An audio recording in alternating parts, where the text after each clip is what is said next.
Ate Kaling Vlog. Tayo po maglalaba ngayon araw kasi marami na akong lalabahan. Wala na akong katulong maglalaba kasi yung asawa ko palagi lasing. Hindi na marunong maglaba. Ewan ko, wala akong isahod sa mga gusto maglalaba. Ako na lang ang naglaba kahit meron sakit sa puso ko. Pero inaagapan ko ng kalaba ko. Kahit kunti lang. Araw-araw ang labahan ko. Kasi wala namang tutulong sa akin. Yung asawa ko, palaging pagod. Buti sana pag mayroon pang yung umalis na barko patungo ng ibang bansa, andun ako nagpunta. Para walang problema dito, maraming problema dito sa amin. Kasi mahirap lang ako.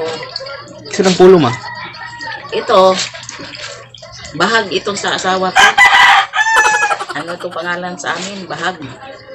Dito sa Cebu naman, Purol. Purol ang pangalan ito.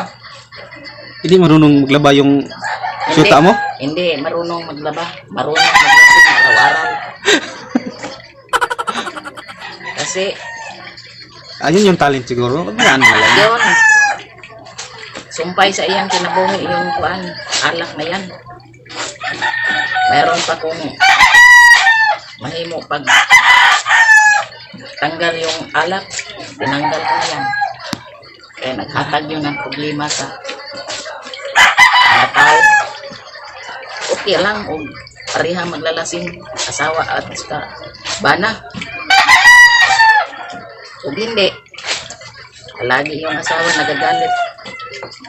Yung lasing-lasing. Ayaw ko ng taong gumalasing. Hatag yun ng problema sa atin. Palagi naglasing. Siguro in love ka. Mahaba yung kinabuhi natin. Bakit mo nilalaban yun? Baka in love ka. Noon, ngayon hindi na. Kasi sakit. Kasi palagi nagpa sakit ng puso ko. Wow. Di pa ko gustong butira ng ibang bansa. Bakit mo nilalaban yung damit niya? Isa lang, kasi mabaho na.